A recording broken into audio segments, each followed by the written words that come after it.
Okay. Hey everybody, Chuck Olton here. We are live and it is about 9:30 at night. Sorry, I'm a little bit late. That last interview went a little long. I'm in downtown Jerusalem and my plan is to just let you watch the Skyline. I'm just going to put it up and just let it roll for a little while, and maybe after I'll do it for a couple hours or something, and we'll see if anything happens tonight.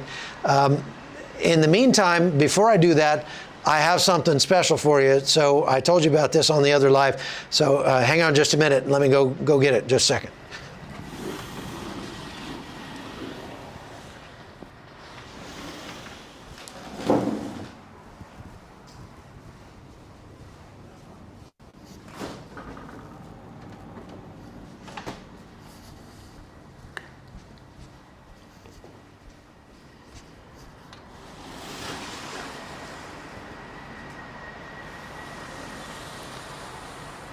All right, here we are, our cheese latte. We got a cheese latte. It's a Starbucks. It says it's Starbucks brand, but it's in Chinese right here. So I don't think it's actually Starbucks. I have no idea what a cheese latte is. So let's take some comments in the chat here. And tell me what you think this will actually taste like. And I'm going to try it live on camera, okay? What do you think that the Chinese knockoff artists were actually going for when they wrote cheese latte? Excuse me. Oh, there goes the ambulance.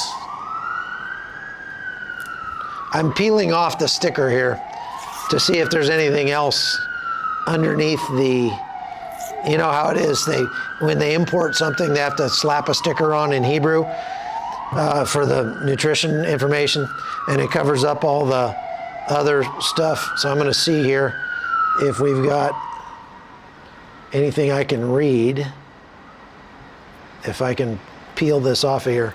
What do you think? It's yogurt based? Grilled cheese sandwich, stinky feet, spicy cheese. If it's Limburger, you messed up. Yes. Cream cheese, milk or dairy latte. I really don't think it's going to be cheese flavored. I think it has something to do with just a dairy latte, and they just they Englished it. This is English for you, cheese latte. You don't think I should drink it? Would you drink this? Would you? How much would you have to get paid to drink this thing? What's in the ingredients list? It's all in Chinese. The whole ingredients list is in Chinese right there. Doesn't want to focus on that. There we go. Yeah, so if anybody reads Chinese, maybe you can read this label and tell me what that says in Chinese. I don't know. So one tired mama says $5,000. I don't think I could raise $5,000 by threatening to drink this thing. Don't do it. People are saying, don't do it. Well, one thing that I like to do when I travel around the world is try new things.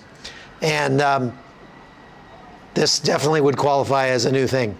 I'm not one of those people that is like, I'll try anything once, because some things are just stupid. But when it comes to energy drinks, especially if you've watched on my channel, I like to do like little commercials about energy drink. And so, if I was going to make a commercial out of this and try to sell this, it'd be something like, this portion of the war against Hezbollah brought to you by Starbucks Cheese Latte. Everything you need to keep you going. to the bathroom all night long.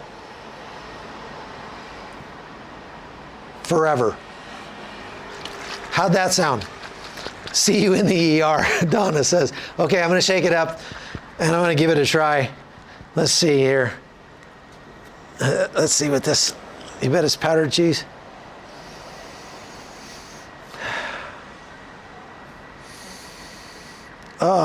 Well, I thought it would just be like a latte. It would just smell like coffee, but it doesn't smell like coffee. It doesn't smell like chocolate. It kind of smells like, oh gosh. I don't even know how to describe what it smells like. It's sponsored by Imodium. I don't even know how to describe what it smells like. It's kind of got this piquant after dinner smell. Almost like a dessert or maybe some kind of soap. I'm not sure. Chinese propaganda on the bottom. All right, here goes, folks. I'm gonna try it. Oh, that's bad. No, that's not really.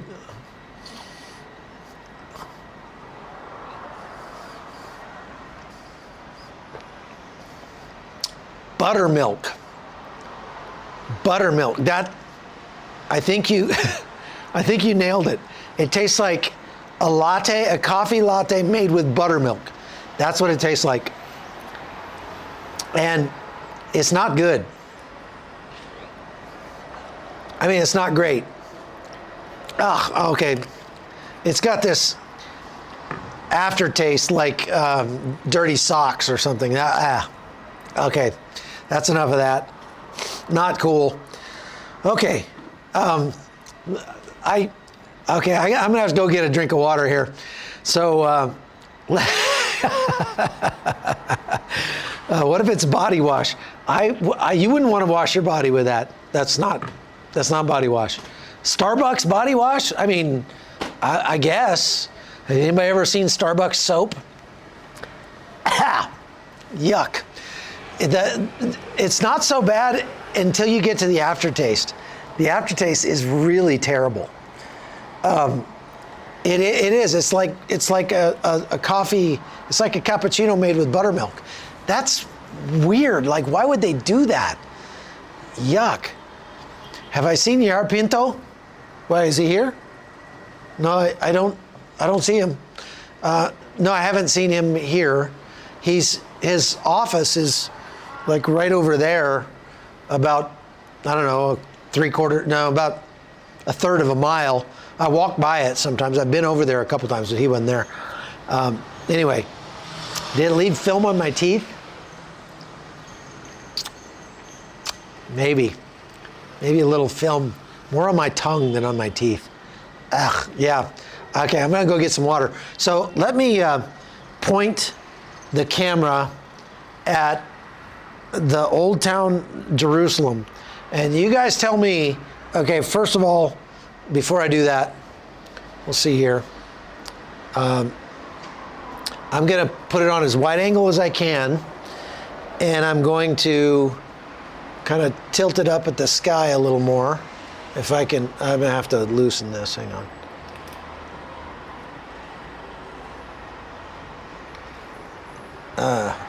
Wait a second, I gotta fix this. There we go. I'll tilt it up so you can see more of the sky in case there are any interceptions or anything. Moth. Okay, and then I'm gonna turn the gain up a little bit so you can, no, that's all the way down. That's all the way open. I may have to change the ISO. Let's see if I can do that.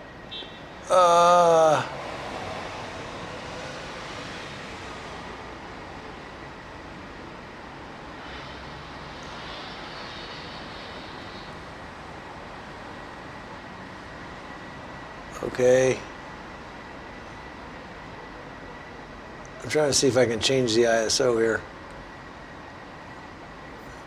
I don't know, it looks brighter on my camera than it looks on yours. It's hard to do this because the camera's facing the other way and I'm kind of doing it by feel.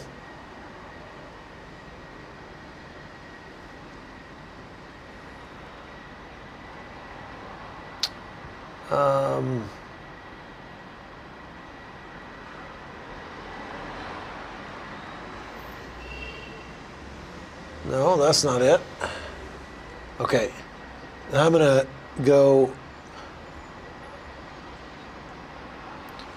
I'm gonna have to crank up the ISO on this thing to make the sky brighter, but I'm gonna have to go over here where I can look at it. So hang on a second. You guys say it looks fine? Okay, well, then let me turn the camera over here so you can see the old city of Jerusalem. Got a lot of stuff in the way. I gotta kind of move out of the way here. Okay, I'm gonna turn it over this way. And the problem with this is I'm gonna have to zoom in or completely move the camera, which I suppose I could do, but let me zoom in first.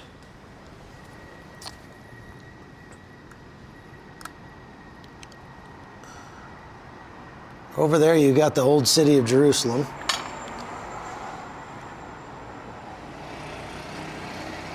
And you see that? It's not ideal, but it's a little off kilter. Kind of dark. It's not lit up. I think we could see a lot more of it if I just move the camera around.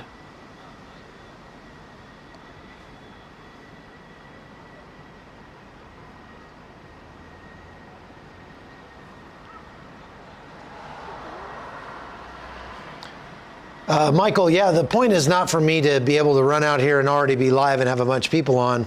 The point is there are some people who would like to just keep an eye on it and would like to know immediately if something actually blows up or if the sirens go off. And obviously this might take all night, and it might be that nothing happens. So I can't like stay on all night long, obviously, and keep talking to you. So my thought is I will just let this run for a while, and if anything does happen, you'll be the first to know. And if you don't want to watch it, I understand. I wouldn't probably sit there and stare at it, but it might be the kind of thing that I would keep on in the background. And I did this during the war in Ukraine from Kyiv, right at the very beginning, when the Russians were advancing on Kyiv. I'm moving my light. I set up a camera in my hotel room, and I just let it run, and it actually got a lot of interest. There were a lot of people that wanted to just watch and have it on in the background, and that way they would be able to hear if there was an explosion or something in real time. They wouldn't have to wait for somebody to get on and report about it. I have a friend who does this with hurricanes, or he used to do it with hurricanes. He hasn't done it in a while.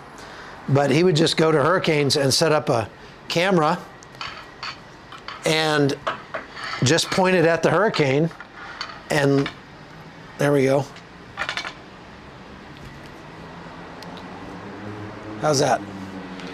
Okay, so I'm gonna point it at the sky.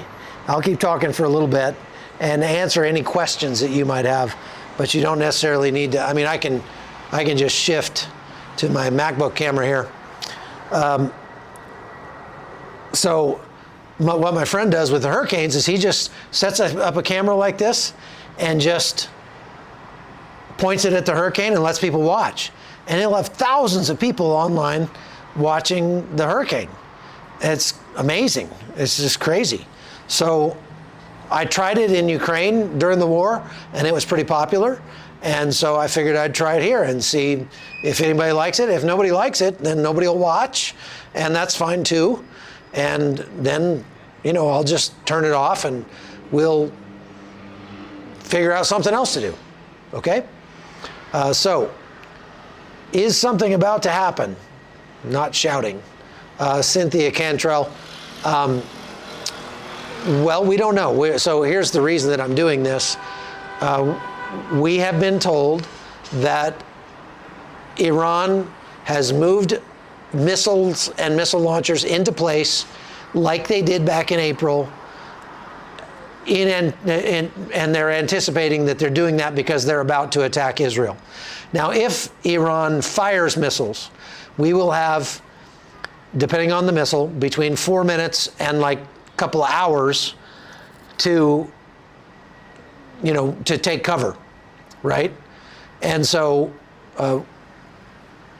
you know, it's not like we're gonna have seconds. Like if you're in the north and Hezbollah attacks, you might hear the rocket land and explode before you hear the air raid siren, because they're so close that they don't have time. So those guys are in a lot more danger if they're up on the northern border.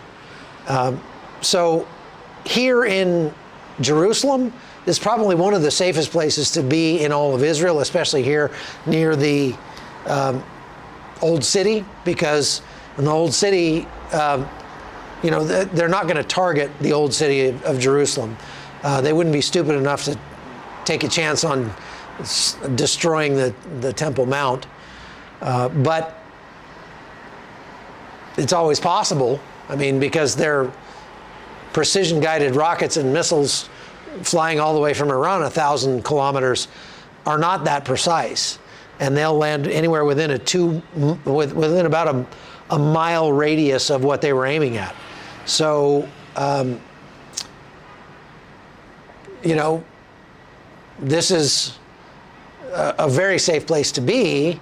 However, as we saw in April, there were interceptions overhead right here. And that wasn't necessarily because missiles were aiming at us right here. If they shoot them down in the sky above my head, then the missiles obviously weren't aiming at me. They were aiming at something else, and they just happened to be flying over me when they got intercepted. Does that make sense? How far and how long does it take you to get into the shelter? Living sweetly, if we get an air raid, I will put on my body armor, but I'm not going to go to the shelter here for the reasons that I just told you. But to answer your question, the shelter is in the basement of this building. I'm on the 7th floor, so it's 8 flights of stairs to get me into the basement. And it's an old building we're in downtown Jerusalem, so they don't have that good of a shelter. In newer buildings, they have to have a shelter in every apartment. And when they build the apartments, they build one room, one bedroom as a shelter. And so, you know, that's a lot easier. You just step into that bedroom, close the door, wait for the rocket to land, and then you can come out. In this case, I'd have to run up and down 8 flights of stairs. Probably not going to do that. And because, again, like I said, this is not the most dangerous place to be in Jerusalem, I'll go put on my body armor, but I probably won't go into the shelter unless rockets and missiles start landing close by. Then I might change my mind and go down there, but we'll see. I just had a question, and does it give you flashbacks when there's incoming? I am USMC Special Ops brat. I have severe PTSD, and loud noises trigger a quick startle response. I've spent more than 20 years in war zones, and no, I don't have post-traumatic stress from my time in the war zones. I've seen lots of mayhem and been shot at, been blown up, had missiles and rockets thrown at me. But praise God, I know that He has a plan for me, that the ringing in my ears is proof that I'm alive and that God has a purpose and a plan for me on this earth. And I really believe that a strong faith is the best deterrent for post-traumatic stress. God will give you, you've always heard, I've always heard all my life, people say God will never give you more than you can handle. That's a lie. God will give you more than you can handle, so that you have to learn to rely on Him more. And when you do learn to rely on Him more, you'd be amazed what you can handle. That's the best answer I can give you for that. I don't have flashbacks or post-traumatic stress. Thank you for your service. Okay. Let's see if there's any questions. I'm not in a hotel, by the way. I'm in an Airbnb, so I have an apartment. If you want here, I'll show you the apartment I'm in. This is kind of the nice thing about doing these lives, is that it's not like normal journalism. It doesn't have to be all perfectly, produced and all, nice and everything. There's not a lot to see here, but I'll, let's see, go over here and turn the camera around. We'll look here. And this is my little Airbnb. I've got a little table there where I have a workstation, and this is the living room. There's 3 bedrooms and 2 bathrooms in this place, and it's actually very nice. It's very nice. I like it a lot. Okay, so there we go. There's the city again. Does Iran have a nuke? Probably not. Dave, is it my cousin Dave Mulkey that's watching? How's it going, man? No, I don't think Iran has a nuke. I think they would know if Iran got a nuke, because they would have to test it, and we can discern those tests from afar with the satellites and things like that we have. Somebody's asking about this camera. This is a Sony FX30 cinema camera, and I don't often travel with it anymore. I normally this is the camera that I use to do journalism with anymore, just my iPhone, because the iPhone 14 Pro Max, or I'm sorry, 15 Pro Max, has such a great camera on it that it would, 5 years ago you would have needed a $100,000 camera to do what this thing does now, and I can put it in my pocket, and it's a lot safer and sort of less obtrusive to shoot with that thing, less offensive to people if you're just shooting with your camera. Will your friend bunk with you once he arrives? Yeah, Phoenix, Oscar is on his way here now. And when he gets here, there's, like I said, there's 3 bedrooms in this place, so he can have one of the bedrooms. He has stayed here before when he came to Israel the last time, right after the beginning of the war. And we had a bunch of other cameramen and stuff living here, so he and I had to share a bedroom. There's 2 beds in the back bedroom there, but this time he'll get his own bedroom. So thank you for all of you who helped him get here. Your donations really made the difference for him being able to come. And so he's going to be able to do reporting in English and in Spanish. And it's a very, very special thing to him that people he doesn't know from my YouTube channel were kind enough to donate the money for him to come. So I appreciate that, and he does too. How do I get into your job and do that? Good question. They called me. I didn't try to get into this job. I didn't set out to be a journalist. I was a stockbroker, and long story short, decided to become a writer. Once I became a writer, then my books kind of got me on the radar with various TV channels. And when the war started back in 2003, I had a new book out. CBN called me and asked if I would come in and comment on the war. So I did that. They liked what I had to say and decided that maybe I should come and make television for them. And I said, well, I don't know how to do that. And they said, well, it's easy. You stand in front of the camera and say what we tell you to say. And I said, okay, I'll give that a try. And there you go. I didn't go to school for journalism. I was a photographer in high school and actually had a job for the Fort Worth Star-Telegram shooting football games on Friday and Saturday nights. And so I knew the rules of photography, and that helped me when I started filming, for composition and lighting and shutter speed and depth of field and all that kind of stuff. And so it was like God just prepared me for this. If you wanted to get into this job, I would say that you need to first of all, you need to be able to do all the parts of the job. It used to be, there was a time back when I started doing it that you had a guy that stood in front of the camera, and then behind the camera you had a cameraman, an audio guy, and a producer.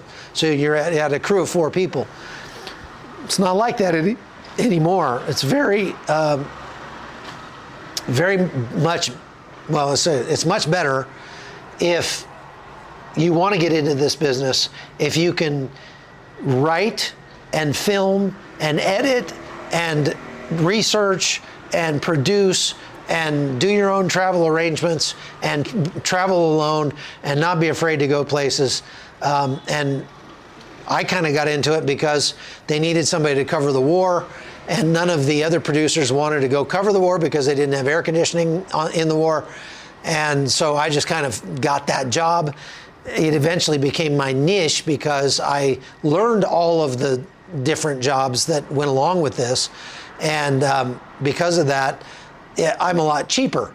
It's a lot cheaper to send one guy than to send 4.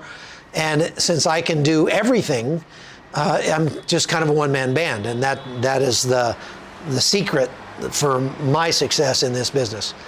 Thank you, One Tired Mama, for putting up Allah's Fire. That's the fiction novel that I wrote about a special ops team that goes into Lebanon. And that's how, if you go back and watch my last live, I almost got killed in Lebanon doing book research there. And that wasn't fun.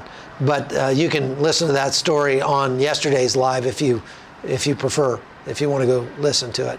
Question, Chuck, do you think USA will step up and assist Israel if Israel comes under attack? Thanks.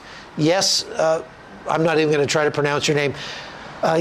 Yes, the United States has already said that they will come to Israel's defense. Better than that, they have put together a coalition of other countries like Jordan and Saudi Arabia and the UAE and Qatar, and wow, that's a bright lights.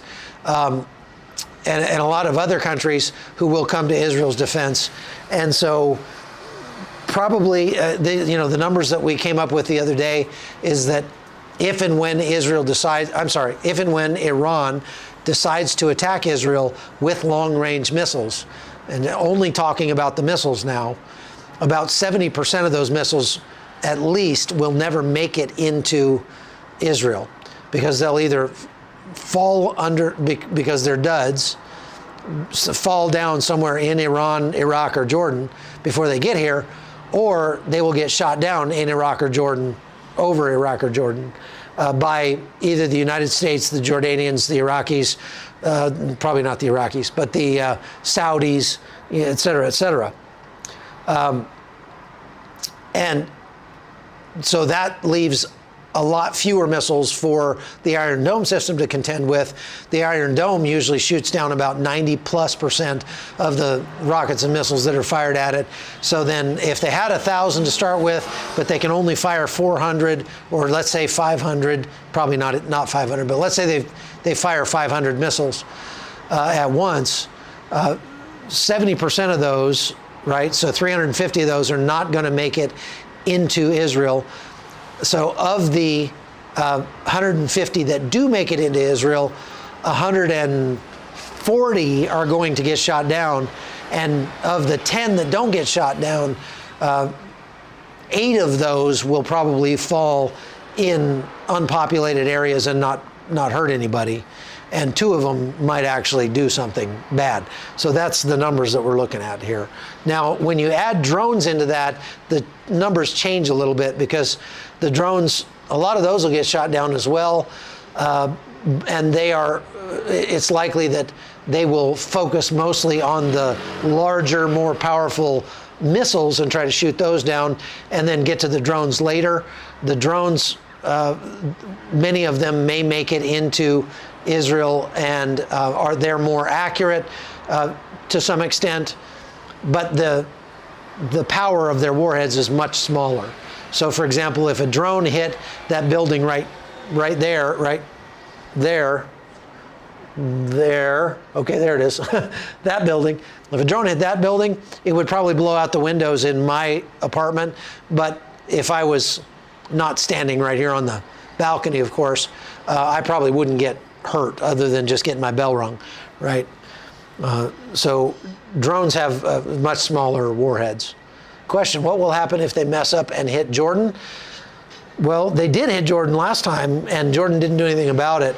But Saudi Arabia, at least, has said if Iran fires and it hits Saudi Arabia will fire back. Jordan will probably try to shoot them down, but I doubt that they will attack Iran because they border Iraq. They're much closer to Iran, and Iran could do a lot more damage to Jordan if they decided to. Can a shelter sustain a direct hit? Yes. For the most part, it can, unless it's like a bunker buster or something like that. Last time Iran struck around 2 a.m. Am I planning to stay on the watch that late? No.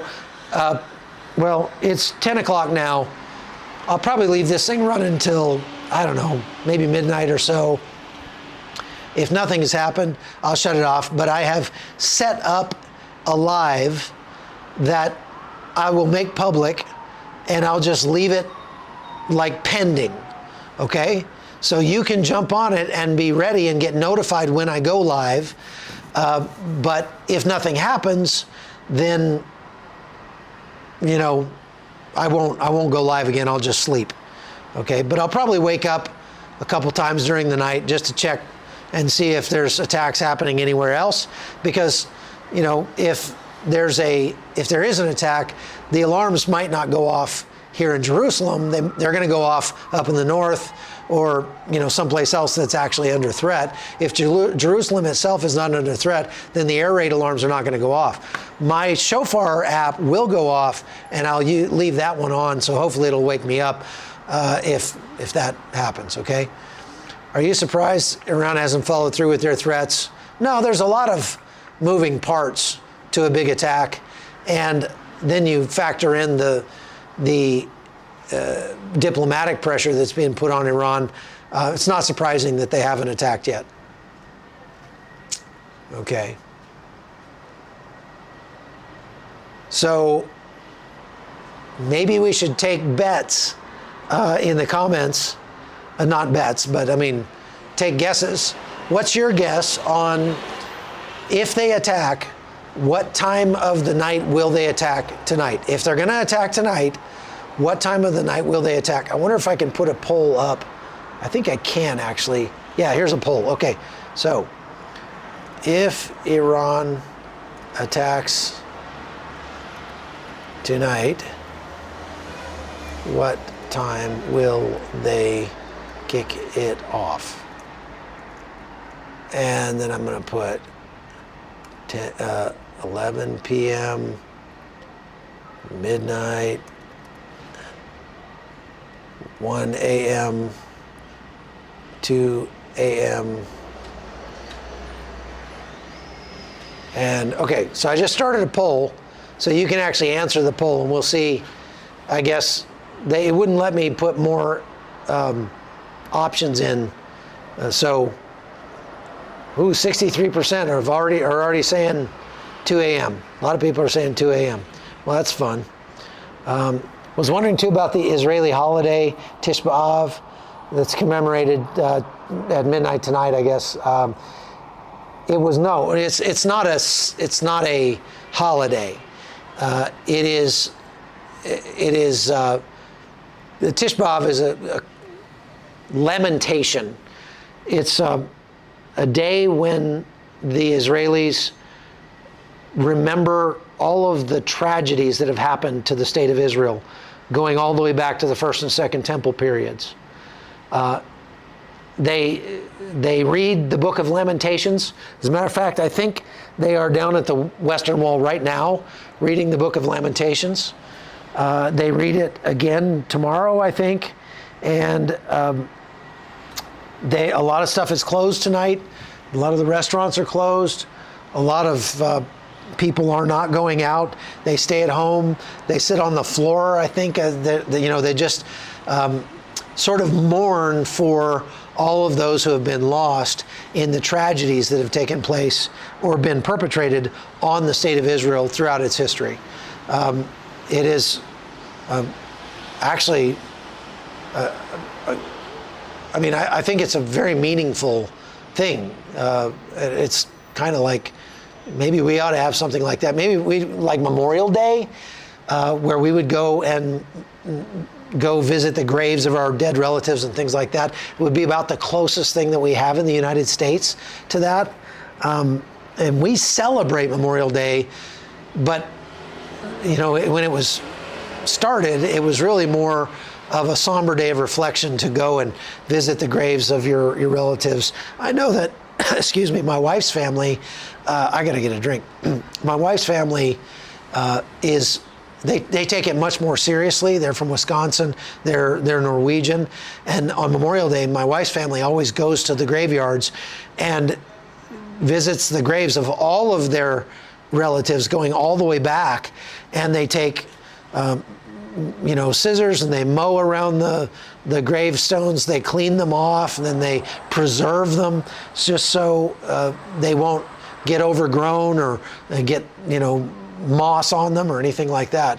And that's pretty cool. So it's for her family, it's not about barbecues so much. It's more about remembering your loved ones who have gone before you. Is Connie scared that you are there? I don't think so. Connie trusts God, and I've been doing this a long time. I'm not going to have another drink of that cheese juice. That stuff's nasty. I'll put it right there, the cheese juice, and you guys just hang out while I go get a drink, okay? Where's the option not? Yeah, it wouldn't let me put any more options on there, Manny. I tell you what, how about we do this? We'll do another poll right now and say, will it let me start another poll? I don't think, nope. Won't let me start another poll. I guess you only get one poll per live. So it wouldn't let me add a option that they won't get attacked. But I hear you if you think they won't. What does the stress level seem to be for everyday citizens in Israel? They're talking about it a lot, but they're still out. Last night, they were out eating at restaurants. I went and got tacos. They were awesome. On Tish B'Av, that's right, Jackie, they fast and pray for 24 hours. So this stream is sponsored by Tums. Ugh. Okay, I'm gonna go get my drink. You guys hang loose for just a second, and I'm gonna put the camera back on the Sony there. This is a little better view for you. There you go. Okay, I'll be right back.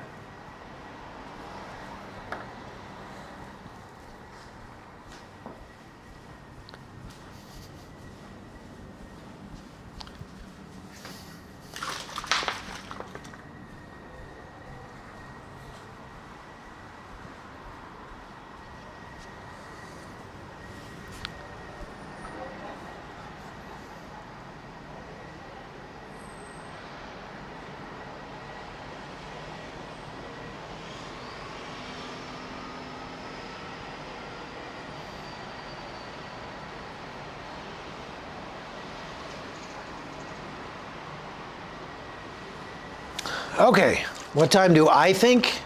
I think it's probably going to be closer to 2 a.m. All right, so as if the cheese juice wasn't bad enough, I got this drink yesterday, and it's made from some kind of plant that grows here in the Holy Land that I forget the name of it, but it kind of tastes like the front lawn. And it's got to be healthy for you because it's green and it tastes bad. So I got a big one, and I've been drinking on it little by little throughout the day. It really smells like the lawn clippings out of when you mow your lawn. It's got some pulp in it. That's the only bad part about it. It's not that bad. It kind of grows on me. But I guess I'm kind of a glutton for punishment. Hey, thank you for the donations there. Are the UK and France involved in helping to protect Israel? Yes, they are. In that they've got ships down in the Gulf of Aden that are helping to mitigate the Houthi threat. I don't know if the UK has any ships in the Med. I haven't heard if they do, but it's certainly not out of the realm of possibility that they would have planes scrambled to shoot down missiles, and they probably will if it goes off. You missed me drinking the cheese latte. It tasted like buttermilk cappuccino. That was like the best way I could describe it. Not a good. The taste itself is not that bad. It's the aftertaste that was terrible, really bad, and so I quit drinking that.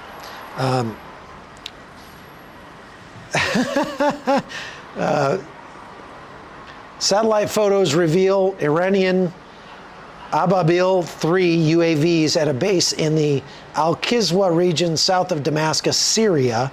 This newly Iranian-made drone's max airspeed is 120 miles per hour, range of 62 miles, and has a service ceiling of 5,000 or 16,000 feet and an endurance of 4 hours.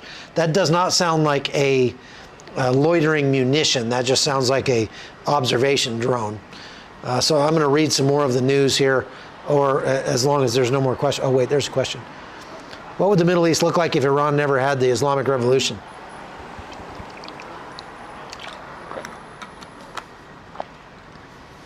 I don't know.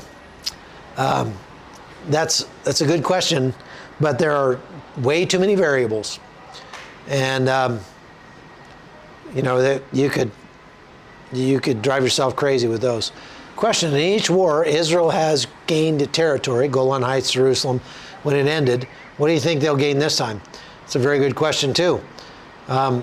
It's all speculation, of course, but probably nothing, because the world body is much more engaged at this point in condemning Israel. Yes, I think, Miriam, lawn juice is equivalent to salad. Now, maybe if I were to mix the cheese juice and the lawn juice, you'd get like a Greek salad. But I'm not going to try that. A Greek salad with coffee on it? Ugh.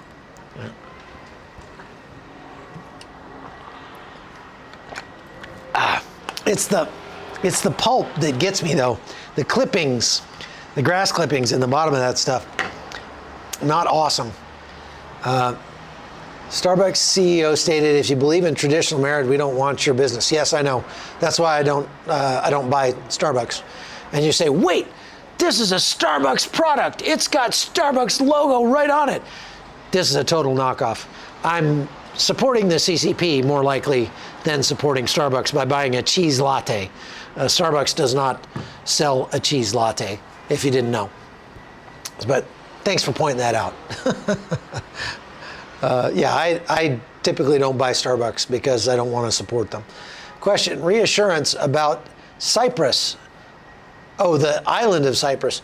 I think it's fine. I was there, I don't know, a couple months ago, and it's fine. It's not going to be involved in this, I don't think. What, if anything, can someone in the U.S. do to help people in Israel? I've always been pointing people to serveisrael.com, www.serveisrael.com, to if you want to help Israel and help Israelis, specifically the ones who are most in need. Go to serveisrael.com, and the HaYovel guys do a good job helping people here. They live here and they know who needs help the most.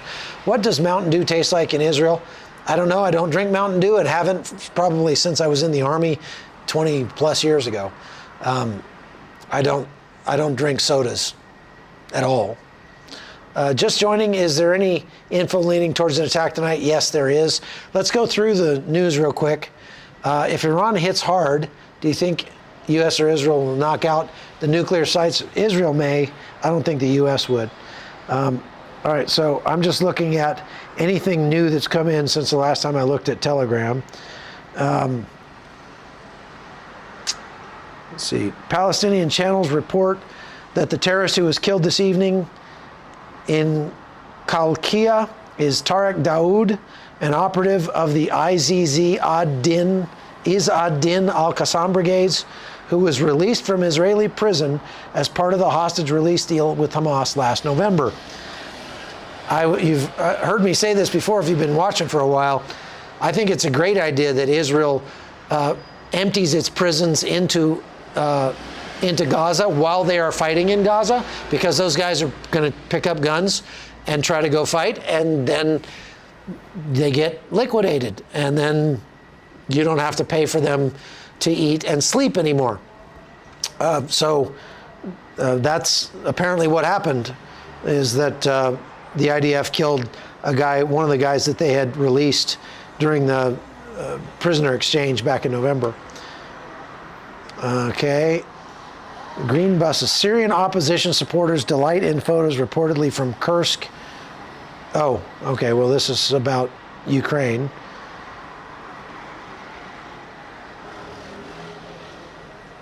Let's see.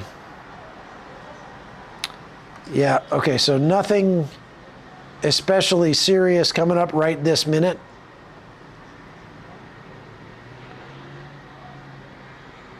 Let's look at Manny's war room.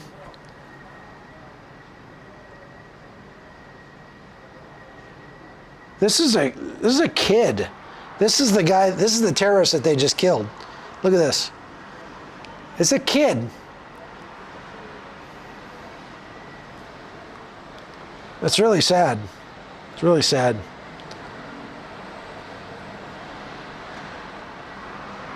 Yeah, and this is the kid who shot and wounded an Israeli man and 2 Palestinians in the West Bank this evening. He opened fire at an Israeli man near a car repair shop in Kalkia. This is just north of here. Wounding him and another 2 Palestinians. According to the military, all their conditions are not known. Troops then launched a pursuit after the terrorist, killing him a short while later just outside Kalkia. The Palestinian Authority said he was Tariq Daoud, 18 years old. One of the kids, actually, I think I recognize this kid because we showed video of him when he was released, going back into his town and, you know, wrapping this kind of terrorist headband around his head, and you know, it was obvious this kid was not de-radicalized by his time in prison. So, wow, that's amazing. 18-year-old boy. So sad, so sad. 2 border police officers were lightly wounded by shrapnel from a grenade that apparently accidentally detonated at a guard post near the Cave of the Patriarchs, also known. So that sounds like it wasn't a terrorist attack. It was a accidental discharge of sorts. Daniel Hagari gave a speech tonight at 8:30 p.m. local and said that there are no changes to the emergency guidelines for civilians, as reports have claimed that an Iranian attack on Israel is imminent. So they're not reducing the level of alert right now. Okay? Do you think Iran will aim at Dimona? Probably. If Iran hits hard, do you think it... yeah, we already answered that one. Current time in Israel, yeah, it's about 10:30 p.m. Oscar is en route, Mary. Do you think Iran will aim at Dimona? Yes, probably, Hannah. It probably will. A Hezbollah rocket launcher in southern Lebanon was destroyed in an airstrike earlier today, the Israeli military says. The IDF also says it struck several buildings used by Hezbollah. Several rockets and missiles were fired by Hezbollah at northern Israel today, including Ramim Ridge area, Metula, and Mount Dov.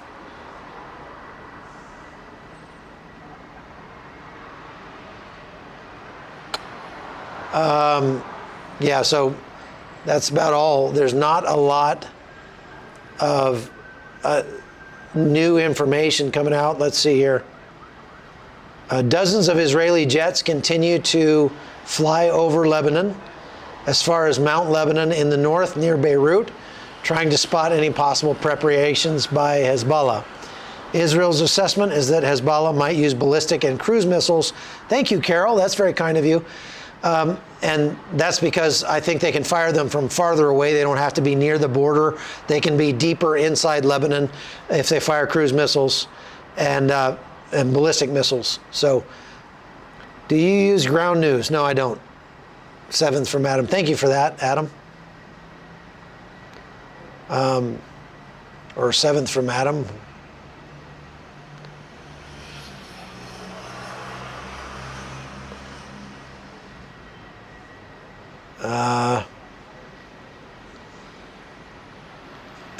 Biden and the leaders of European countries in a joint statement to Iran say, stop.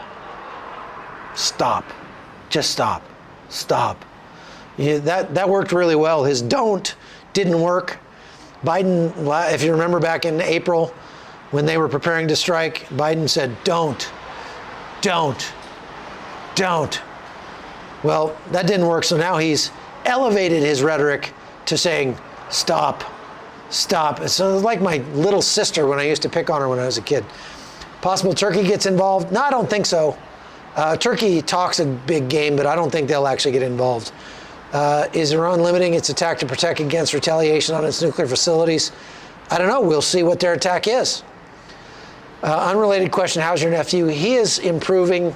He came to our family reunion a few weeks ago in the States, and he's got a little wheelchair, which you guys actually helped pay for. And he is moving his feet, moving his legs. He doesn't have a lot of strength in him yet, so he still uses the wheelchair a lot. But we're still praying and believing God that he will get better, because what a miracle. If you don't know about that, my little nephew was run over in a terrible accident, 2 years old, ran right over his middle and didn't break anything. What a miracle that was. But it did compress his spine, and so he was paralyzed, but slowly but surely he's been getting some movement and feeling back in his legs, and we're praying that he regains full movement also. Have to ask, how do you know what the lawn tastes like to compare? Yeah, wouldn't you like to know? Okay, does that bottle have an expiration date on it? Well, if it does, it's in Chinese, so I wouldn't know. And I wouldn't be surprised if it had antifreeze in it, knowing the Chinese. Do you eat beastly or bamba while in Israel? I don't think so, because I don't know what that is. Is this the beginning of World War III? Nope, I think we've been in World War III for some time. I think we're already in World War III. How's the tourism in Israel? Pretty low. There are some tourists here, some tour groups coming. We're bringing one in October, but it's still pretty dead. I talked to a shopkeeper day before yesterday in the old city, and he runs a shop that specifically caters to Russians. And I said, how's business? And he said, it's dead. There's nothing. Ever since October, there's been nothing. And I don't know how he's even surviving, to tell you the truth. You can tell that a lot of merchants in the old city have just gone right out of business, because even on busy days, you go down there and there are tons of stalls and stores that are closed and just closed up. And so don't stop, don't stop. Yeah, that's so dumb. Nobody respects that, man. Closest bunker to you, and is there Wi-Fi? There's not Wi-Fi in the bunker, and the closest bunker is 8 stories under my feet. Knowing Iran is a decent distance away from Israel, is there any attacks that would not be seen before it got to Israel? Yes, attacks that came from Lebanon could get to Israel, at least in the north, before they could sound the alarm. But even there, they have a pretty good track record of sounding the alarm. There's not really any attacks that could come against where I am here, unless they came from East Jerusalem, which is just right over there. And there is some risk of that, because Iran has been funneling weapons and stuff into Hezbollah, who has been trying to get them into Jordan and then into the West Bank or Judea and Samaria in order to foment an Iranian proxy in Judea and Samaria. And then you're talking about, 2 miles that way or less, a mile and a half that way. They could be shooting at us. I mean, a sniper could shoot at me from East Jerusalem from over there right now. I buy my razors from Israel, Defender razors. Interesting. Did Hezbollah fire off a barrage of rockets earlier today? Yes, they did, but it was small, just a couple of rockets. Thank you for your prayers. I appreciate you. Are there other countries involved with supporting Israel besides the USA? Yes. UK, France,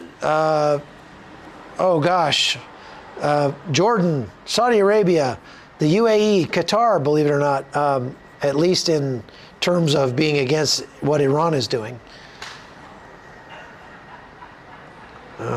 Watching world breaking news here. Wow, it seems like the Ukrainians are really having some success with their push into Russia. And it'll be very interesting to see what happens. So if we go back to our poll here, it looks like 46% think it'll be 2 a.m. or possibly later. And yeah, that's interesting. Let's see if I don't know if I can close that back up or not. Did Hezbollah okay, so I got that. Pigeon. Thank you. I'm not staying at a hotel, Romeski. I'm staying in an Airbnb, just an apartment building across from the Cassia Hotel. It seems we're hearing a lot of earthquakes around the earth. Yeah, there was one in Armenia yesterday. Do you think Jordan and Egypt were faking helping last time? No. They actually shot down some of the missiles last time. Could Ukraine be the hook in the jaw? I'm not sure what you mean by that, Kadosh. Sounds like siblings fighting. Don't, stop. Yeah, it sounds like, what are you, 9? I mean, you're supposed to be the leader of the free world. That's not how you communicate. That's you're being laughed at from around the world.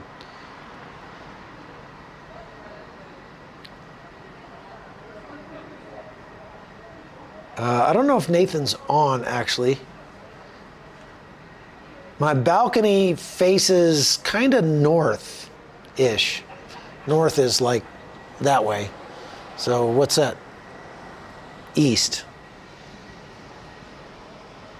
Is a small tactical nuclear really as dangerous as the media wants us to believe? Well, it's dangerous. You wouldn't want to be near one. Thank you for the contribution and the comment, Alta Carpenter Grimes. How can we end the Israel-hating ideology? I think when Jesus comes back, that'll stop, but not before. I said I've been reading this book about the history of the Mossad, and man, this goes way, way, way back. Way, way back. Why aren't you in Haifa? Well, I was in Haifa. There wasn't anything happening up there, and I've got to take over for the news director here on Thursday because he's leaving to go on vacation. So I need to be back in Jerusalem for the moment. I might go up to the north tomorrow. Depends on what's happening. We'll see. Would you pick up a weapon if it got bad enough?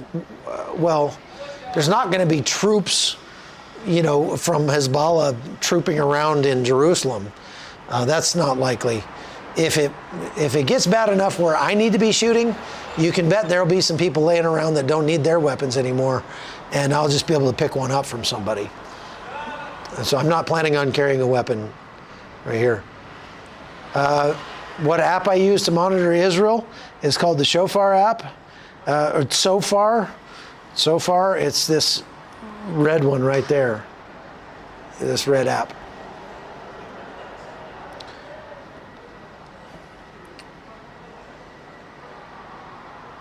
All right, so Do you think Biden will resign in October to make Harris 47th? That's throwing a monkey wrench into Trump's merch. It's a good question. Good question. I don't think he would do it just for that reason, but he seems to be sort of circling the drain a little bit, doesn't he? Question, what book is this on Mossad? It's called Rise and Kill First. It's been out for a while, but it's a pretty good book on the history of the Mossad. And it really gives you a sense that, wow, the Israelis have tried everything to stop this. I mean, they have engaged in very kind, merciful, generous reaching out to the Palestinians, and they've engaged in rank brutality on the level of war crimes against the Palestinians, and nothing will keep them from, nothing will stop them. The Palestinians are bound and determined to hate Israel forever, I think, until Jesus comes back. I don't think that there's anything that would keep the Palestinians from hating the Jews. Yeah, it's called Rise and Kill First. Let's see, I'm listening to it on Audible. Let's see if I can get the, looks like this. It's by Ronan Bergman. There's that's the book, Rise and Kill First. Very interesting book. I've been listening to it while I drive around Israel, and man, it'll teach you a lot. He did a lot of research for that book. It'll teach you a lot about the history of this conflict. Iran says it wants to wipe out Israel from the map by 2040. Do you think they'll try to do it? Wouldn't put it past them. Is Jordan a loyal friend of Israel? Friend maybe is not the right term. Jordan is on good terms with Israel. They're at peace with Israel. And the United States pays Jordan to stay that way. So Jordan gets a lot of money from the U.S. and among other things to be nice to Israel, to play nice with Israel. Thank you for praying. Iran says it wants to wipe out Israel from the map. Okay, we already got that. Question, of all the faction you have covered throughout the world, who is the cruelest? Without a doubt, ISIS was pretty horrifically cruel, but I don't think anybody has a monopoly on cruelty. And one thing that I feel like I've learned covering mayhem and destruction for 20 years is that all of us are there, but for the grace of God go I. All of us are just closer than we think to that kind of brutality. And if it isn't for our being submitted to the will of our Creator and trying to follow Jesus as best we can, mob mentality is a crazy thing. Antifa in the United States would be every bit as cruel as ISIS if they were allowed to be. I have no doubt. And I could go on and on and on naming organizations like that. If the Orthodox do start serving the military, will they be like the French and be a bunch of rifle droppers? I don't know. It's a good question. How does Syria play a role in all this? The Syrian government doesn't control all of Syria. And so there are a lot of factions in Syria that kind of do their own thing apart from the Syrian government. The Syrian government does not have, they're busy fighting for survival all the time and have been for 10 years.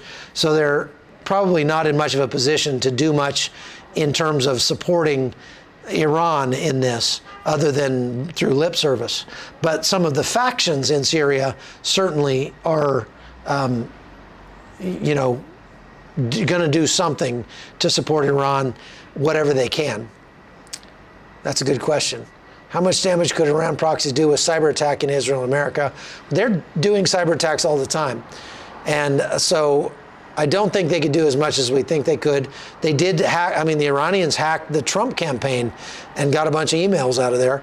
I think all they managed to prove by that is that the Trump campaign communicates with each other via email.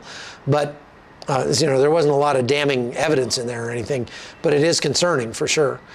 Question, will Russia accelerate Iran's nuclear bomb development? Possible. Possible. That's a good question. I don't know. Do you think the crazy immigration uprising in places like the UK was a tactical, slow invasion? I think it was fomented by Russia. I mean, a lot of the anger and everything, you know, that gets whipped up online, and a lot of it gets whipped up online because of agents provocateurs who are whipping it up online on purpose. But that's not to say that the people in the UK don't have legitimate reasons to be very upset at their government for allowing all of these illegal migrants into their country. We thought we heard flashing in Damascus. Have you heard anything? Not from here.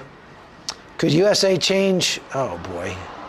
Could USA change sides if Israel did something they didn't agree with and use all their forces that they have had to move in the Middle East? Well, they're not going to like start attacking Israel. That's not going to happen. No. Will Russia accelerate? Yeah, okay, you already asked that. I already answered it. Let's see. You just bought the book I was talking about? Yeah, it's an interesting book. Any biblical prophecies that have not been fulfilled that's holding back the rapture of the church? Daryl, I'm not the person to ask about biblical prophecies because I will definitely get them wrong. So you'll have to, there are other YouTube channels that you can go on and ask about that, but I'm not going to get into that. Let's see. Question, what do you think about USA leaving Iraq? I think it's a really bad optic for the USA to announce that they're leaving Iraq after we've just been attacked 175 times by, you know, little ragtag militias that are running around the desert. It makes us look weak. It makes us look like we're surrendering, and basically is doing exactly what the Biden administration did in 2021 in Afghanistan. Okay? Are you surprised there have not been more attacks, incursions in the West Bank? I am, and I do expect more. I am surprised that they have not had more because there's a lot of talk in the West Bank about uprisings and incursions and another October 7th, and the leadership in the Palestinian Authority can be heard on the loudspeakers calling for more attacks on the Jews. So it's really bad. Let's see here. Does Israel have the ability to deliver any heavy bunker busters to Iran's nuclear sites? Yes, they do. They do. Do Russia supplies EMP weapons to Iran? I don't think so. What's the app you shared from your phone on Israel? If Russia had an EMP that worked, they would have used it in Ukraine already because they've been trying to take out the power, the power grid in Ukraine for more than a couple years. Somebody said I just hit 100,000. Not quite, I don't think. I'm at 98.9. I'm almost at 99,000. So if you haven't subscribed to the channel, please go hit the subscription and help us get that last 1,100 subscriptions so we can get over 100,000. I don't know why that's such a big deal, but it is kind of a nice round number, don't you think? Check out Prophecy Depot, somebody said.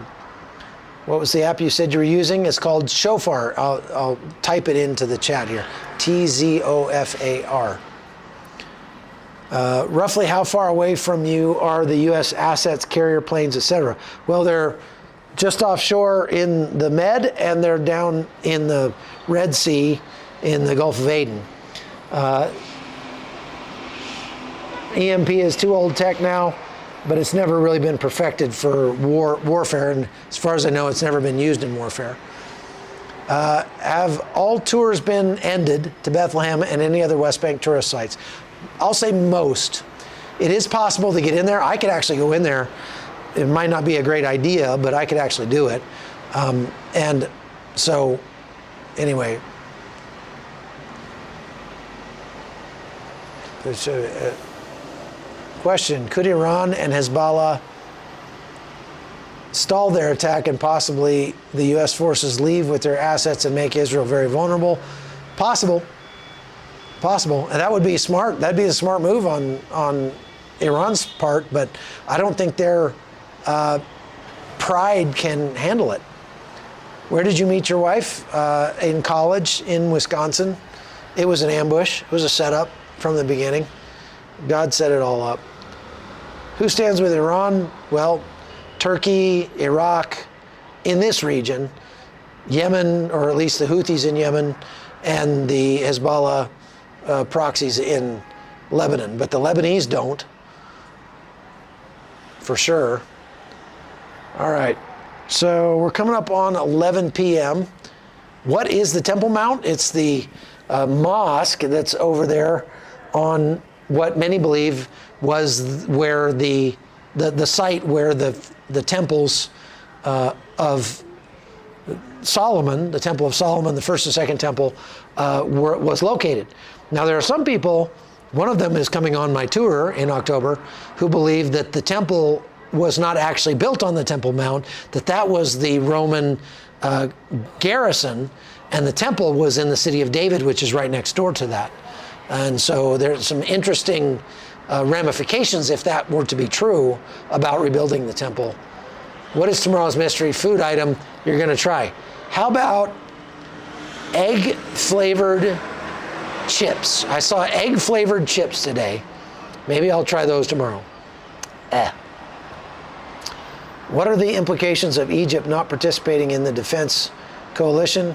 Do you think they're collaborating with Iran? Well, collaborating might be a strong word for it. I think they're trying to kind of stay out of it, but I'm sure back channel they are supporting Iran, but they don't want to be seen as supporting Iran because that would be bad politically for them. What are your thoughts about Kamala's running mate's stolen valor? I'm not sure it rises to the level of stolen valor, to be perfectly honest with you, but it was dishonest on his part to claim to be a sergeant major when he never served as a sergeant major, or he never achieved that rank. You know, and what's more concerning is his claiming to have carried weapons of war in war, and he was never actually in war. That's, I mean, not very honest. And it says, oh, he misspoke. Yeah, but he misspoke over and over again for 2 years. Or, you know, several years. What are the chances of Iran or its proxies using EMP weapons? I think the chances are low, but not zero. Okay. Why are you doing that to yourself? Israel has normal food. I eat a lot of really good food. And like I said, I had wonderful tacos last night. They had vegan sweet potato tacos, and they were fantastic, super spicy. And they had Mexican style hot sauce for sale, which I haven't found anywhere else. And so I bought a bottle of hot sauce that I can put on everything else. So wash down my eggy chips with my cheesy juice. Nope, not gonna drink any more of that cheesy juice. Have you ever been to Iran and spoke with their citizens? Those are two questions. Yes, I've been to Iran, and yes, I've spoke with their citizens, but not at the same time. The time I went to Iran, I went in illegally across the border from Iraq, illegally into Iran, a short distance. Long story. I should do a podcast about that sometime. And then I've talked to many Iranian citizens recently who are in Armenia who have fled their own country. How do I like my eggs? Chippy. I really love how passionate you are about your job. Thank you, I appreciate that. U.S. Navy strong presence in the region. Iran is apt to wait things out. That would be really nice. That would be really nice if they waited things out. Are you of the mind that Iran has to attack after all the threats? Because if they do not, they might lose control of their proxies by looking weak. Possibly so. That is a very astute observation. Hezbollah has been complaining bitterly that Iran has not been more aggressive in attacking. So let's see, what direction is my camera facing? I'll tell you exactly. Let's see if my compass can tell me. It's facing south, due south. So I was wrong. I thought north was that way. That's actually east. East toward Jerusalem. Okay, so north is actually behind the camera. I was wrong. So cameras facing due south. 99,000. We got to 99,000 yet? We only needed 100. Did we get it? Hey, we did it. Hey, thank you for helping me get to 99,000. All we need is 1,000 left. Maybe by tomorrow we can get to 100,000, and when we do, maybe I'll drink some other weird thing to celebrate. How about that? How is the tourism now? Yeah, the government is stopping flights at the moment.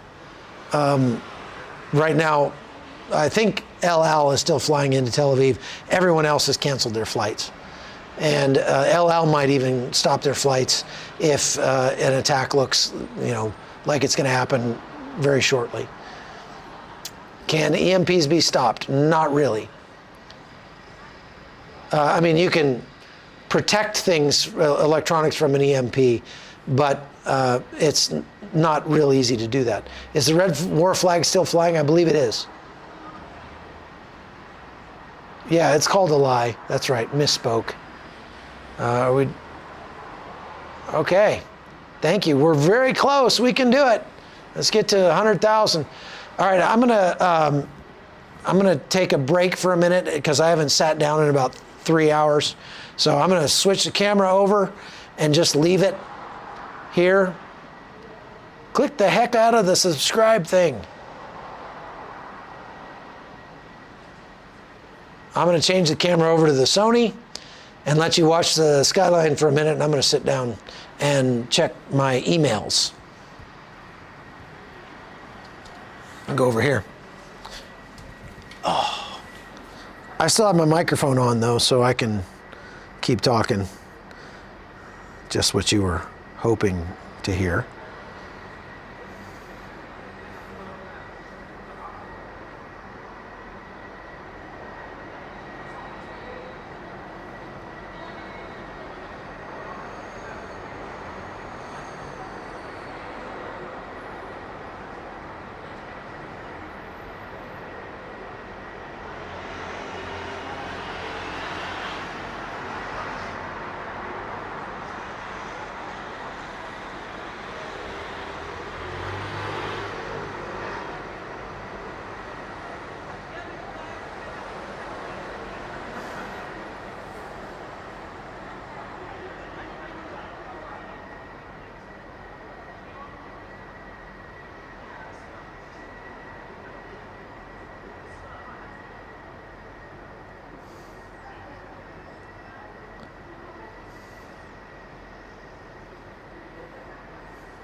So I'm seeing that Hezbollah has cleared out of Beirut,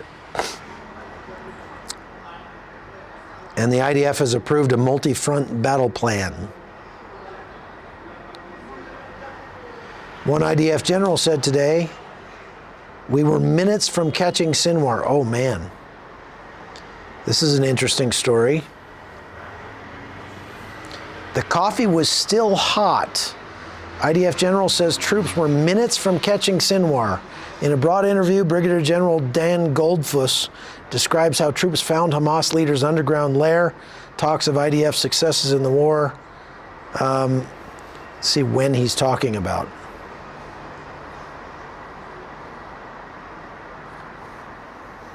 Oh, he's talking about back in the beginning of the war. He's not talking about now. I thought he was talking about just recently.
I'm still here, guys.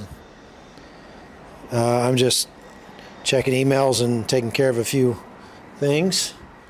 I wanted to answer a question real quick. Go back to this camera. I got to put this microphone back on. I'd taken it off for a second.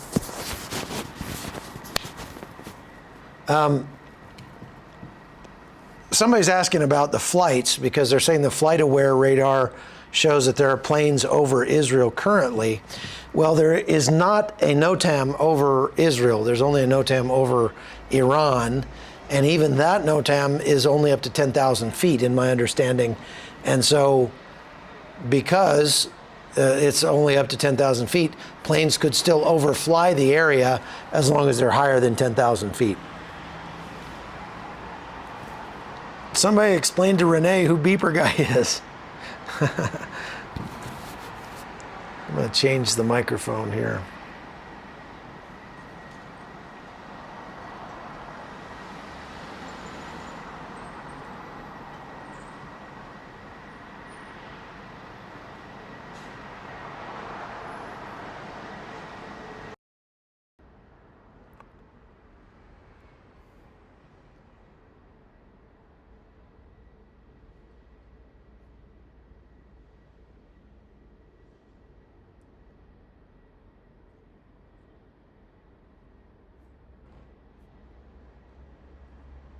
Is there a naval base in Haifa, and will it be probable target from the north? There is of sorts. I believe there's a naval base there. There's a marina there with a lot of ships. There's a port there, and the port will certainly be a target. The Hezbollah has said as much. Yes, I'm staying in the same B&B as last time. I got to know, we have a deal with the owner coming here.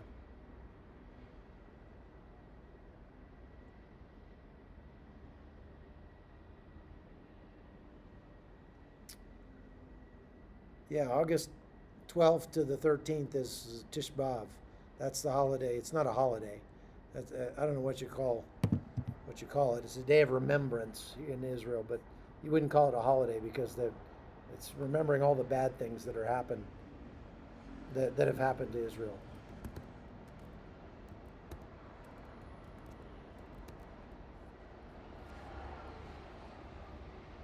It's an annual fast day in Judaism. The saddest day on the Jewish calendar, in which they fast, deprive themselves, and pray. We should have, Americans could use with a few more days of fasting, probably. We ought to come up with something like that. Okay, I'll be right back.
Background sounds are gone now. Huh. Okay, I'll put the other microphone back on. Let's see here. All right, how's this microphone? Is this better? I had to go get a protein shake. I haven't really eaten anything all day. I don't eat very well when Connie's not here. I just basically live on protein shakes and sunflower seeds and stuff. I don't. Yeah, what drink is it now? It's called the UFit 50 protein for vegetarians. It's not great, but it's not bad either.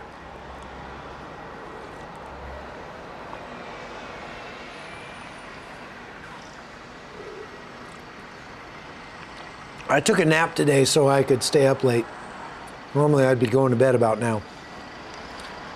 Get a sandwich.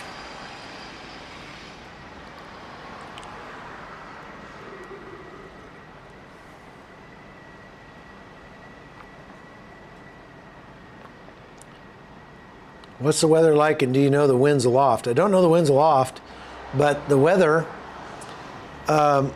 is wonderful. It's a wonderful night out here. It's about 78 degrees or something. Not bad at all. Cheese kami lattes. No, I'm eating vegan right now. I wouldn't call myself a vegan, but at the moment I'm eating vegan as an experiment to see what it does to my blood levels, my lipids and my cholesterol and all that kind of stuff. Just I'm a biohacker, I guess you'd say, and I like to try different things and see what kind of effect it has on me. My goal in life is to live one day longer than my wife, and if I can outlive her by one day, then she'll never have to have a day without me. No, I did. You guys missed it. I did try the cheese latte, and I drank a little bit of it, and it was terrible, and I'm not drinking any more of it. Spider Monkey, the camera's pointing south. This is chocolate. And it's a little too thick for my taste, but it's all right. Would it be easy to come back from an EMP attack? Probably not. I'm drinking vegan, not eating vegan, yeah. Coming back from an EMP attack would basically mean replacing everything electronic in the whole society, everything that was affected by the radius of the EMP. So that'd be expensive.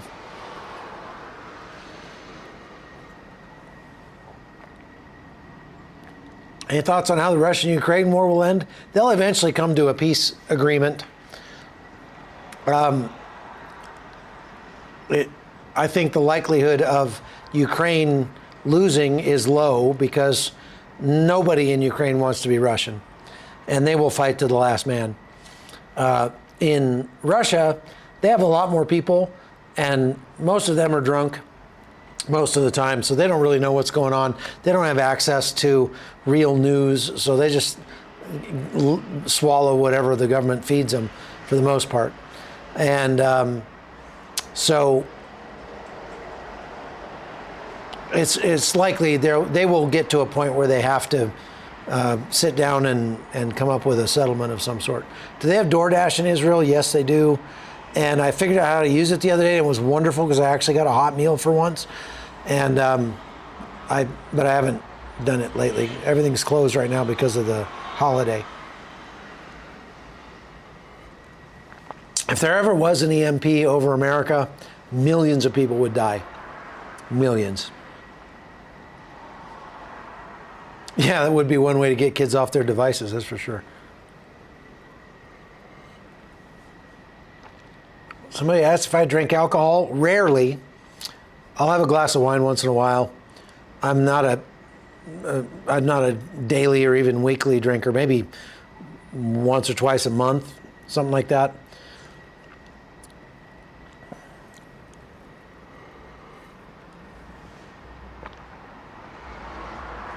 Do I still talk to Oliver North? Yes, I do. He has a home near Pawleys Island. but that's not where he lives. But yeah, I do talk to him from time to time. He's taking care of his ailing wife right now.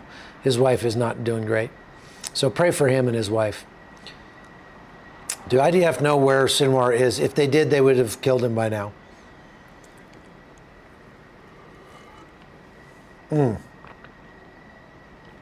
I said millions of people in the United States would die if there was an EMP over the United States. And Chloe Lane asked, is that because they don't know how to survive? Partially, but also because there are a lot of people in the United States, millions of people who are dependent on electricity for things like pacemakers and insulin pumps and refrigerators to keep their insulin cold and medications and things. And you know, if the whole system breaks down, they're not going to be able to get that stuff, and they're just going to die like flies. There are literally millions of people in the United States that are dependent for life on electricity in some way, shape, or form. How soon will the Iron Dome go into effect when you hear the sirens? Well, the Iron Dome is always in effect, and it's made up of radars and missiles. So the radars are always going, and they're always watching the skies, and when they identify a target, then they fire a missile. So I hope that answers your question. What is an EMP? It's an electromagnetic pulse. It's a high energy pulse of electricity that is generated somehow and creates, it fries anything electronic.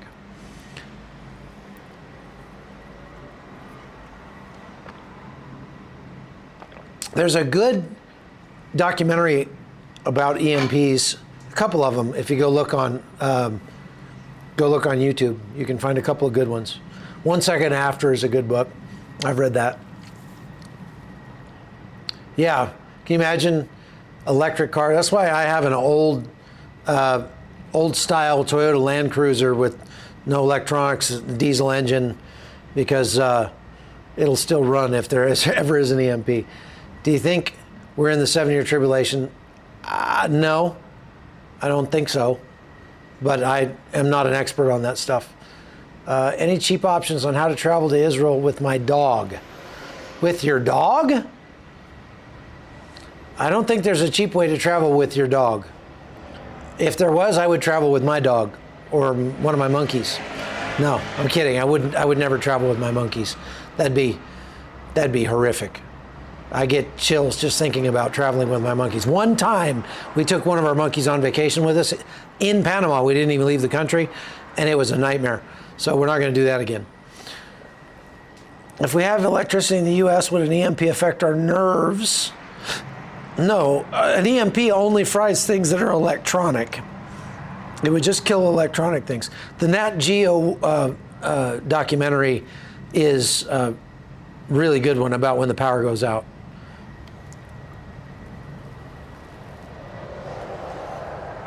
If anybody can find the link to that Nat Geo power one, it's probably on Nat Geo's website. Post the link in the chat, because that's a really good look. I mean, if you're not prepared for that sort of thing, it doesn't have to be an EMP. There's lots of reasons why the power could go out. A terrorist actor, even deer hunters that shoot the wrong thing. I mean, you'd be amazed at how fragile our power system is. I made a whole documentary about it. You can go look on chuckholton.com, and you can subscribe there and get access to my documentaries, some of them. I've got 65 documentaries that are out there. And I made a documentary about the power grid in the United States and how fragile it is, and it would surprise you.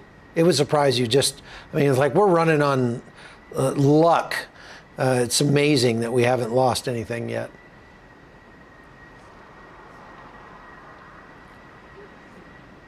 Never with a monkey, that's right. Can generators survive an EMP?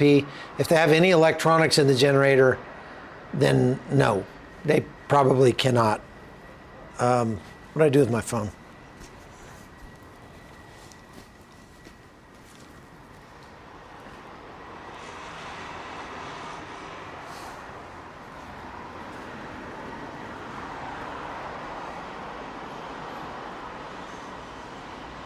You people are asking about my monkeys. I'll just show you a picture.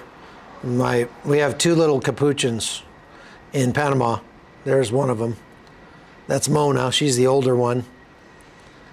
She's the one on top, by the way. That's Mona. She's a cute monkey. American Blackout. That's it. Yeah, M4 rifle guy. Good flick. And I think you can watch it for free. I would recommend it. An EMP is an electromagnetic pulse, and it takes electricity to create one, or like a nuclear bomb going off in space could create one that could take out the power across the United States. As of 2035, hopefully no new people will be living in California either. Excuse me. Faraday cages will protect against EMP, but they're much harder to make than most people think. And most of the, make your own EMPs on YouTube would not actually work in an EMP. If you want a good book about that topic, go look at, it's called Survival Theory 2. Survival Theory 2, that talks a lot about EMPs and the possibilities there. Very interesting stuff.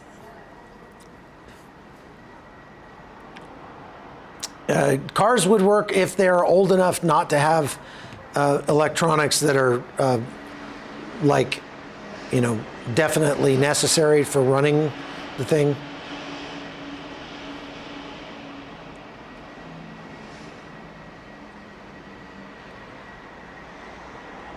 Well, here come all the EMP experts.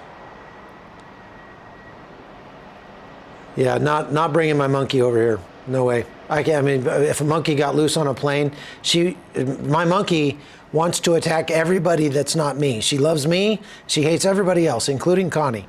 And so if I put the monkey on a plane and she got loose, she would just rip everybody's faces off. It'd be terrible.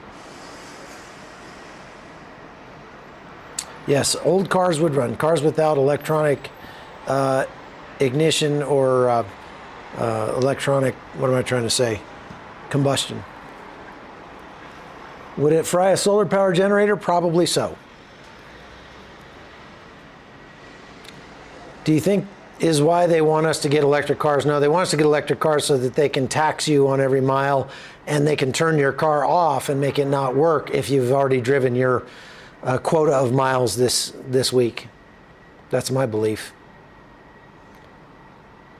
Well, I can point the camera north if you want. Okay. Now the camera's pointing north. Somebody's like, shouldn't the camera be pointing north? Okay. There you go. Great view, isn't it? Maybe I'll point it back south again because it looks better pointing south, doesn't it?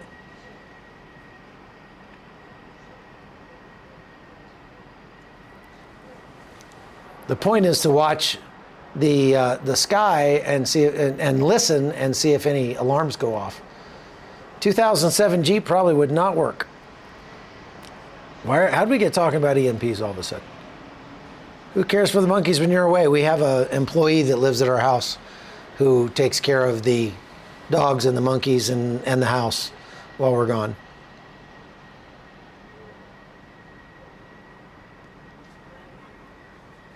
Do I have a shelter available to me? Yes, but it's 8 stories down, so it would take a while to get there. Have I bumped into any South Africans in Israel? No, I don't think I have. I've bumped into some in Panama, but not in Israel that I know of.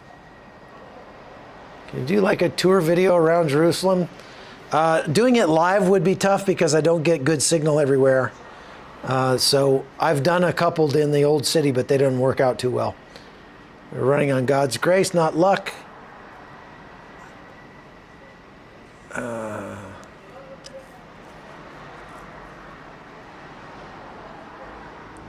Can you give us a little background on yourself?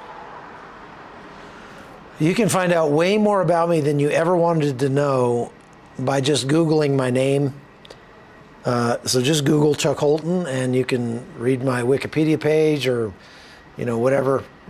I'm too tired to talk about it. Right? I'm starting to run down here. I think I'm going to probably end this thing. We've been going for an hour and a half. So,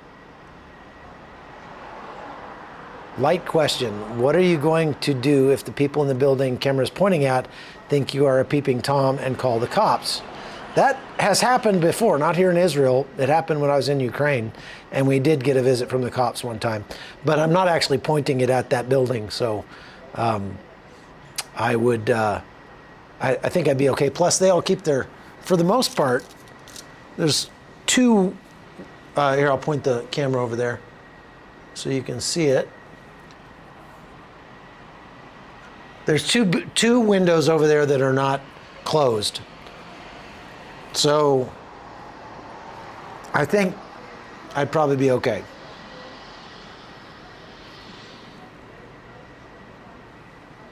So should I just end this thing and then, have the next one teed up and ready to go and go to bed for a while? Or should I just leave this running and go to bed and leave you guys to on your own? What do you think?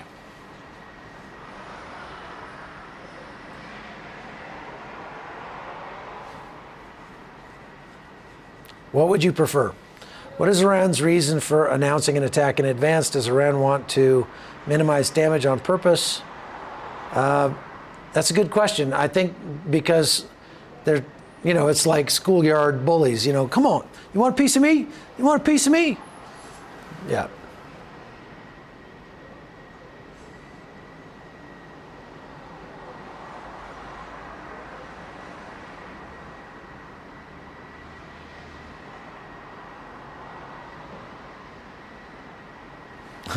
Looks like a lot of people want me to go to sleep, but a lot of people want me to leave the camera running. I suppose I could do both.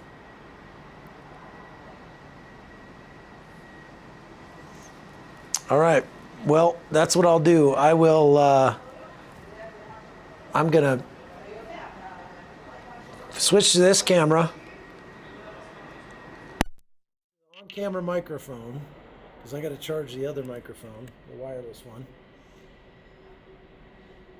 And I'm going to go to bed. And if something happens, I will restart a new live. And do I snore? I don't know. I'm sleeping.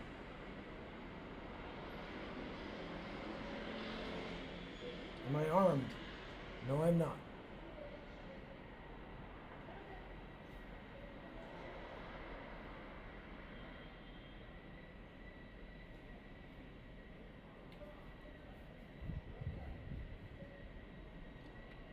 Thank you, Holy Toads.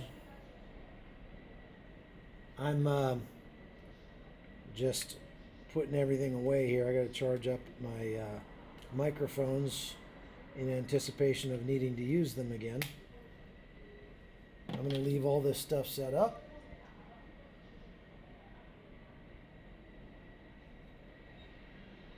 And I'm going to leave the camera running.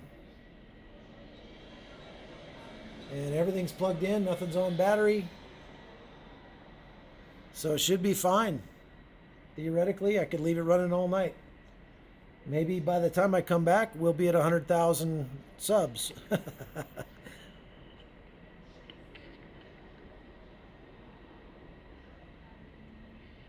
Tighten that up a little.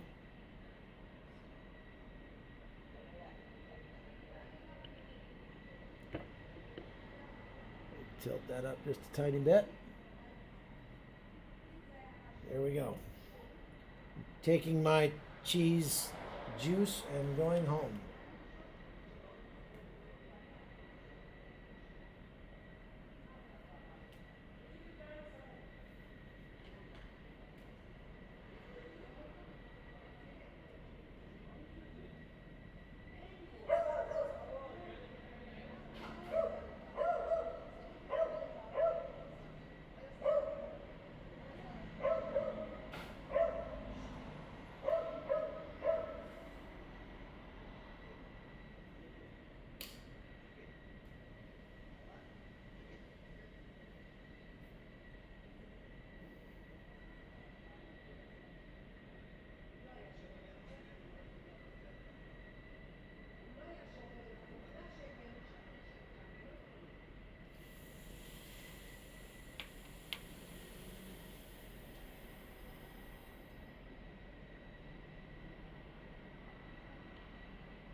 Well, hey everybody. How's it going? Chuck Holton here. And it is now 2 o'clock in the morning in Israel. And guess what? There hasn't been an attack. What we did have was a 5.5 earthquake. So I'll just read what we've got here. The earthquake hit. Where'd it go? Now this is actually kind of funny. Panic in Lebanon. The earthquake, which was strongly felt in Beirut, caused many to flee their homes and rush to main roads, fearing it was an Israeli attack. Oh my gosh, really? This is what we ended up with. We've been praying that God would confound Israel's enemies. We've been praying that God would supernaturally protect Israel. And we get a 5.5 earthquake.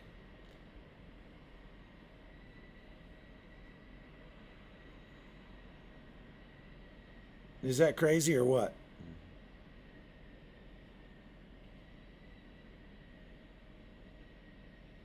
So I went to bed and slept for a couple hours. And I just got up because it's 2 o'clock. Everybody thought that maybe the attack would happen at 2 o'clock. And I felt the earthquake as I was going to bed. And I was like so tired. I was like, oh, that's an earthquake. And I just rolled over and went to sleep.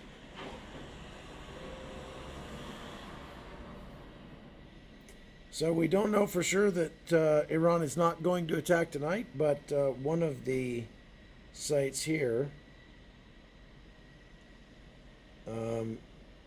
this is Israel War Live on Telegram, says Axios, according to Axios, U.S. and Israeli officials assess that Iranian attack will not happen tonight. So if they're right, we did not get the expected attack, but we did get a 5.5 earthquake. And that is something else. So I am going to I'm going to say goodnight, and I'm going to shut off the live.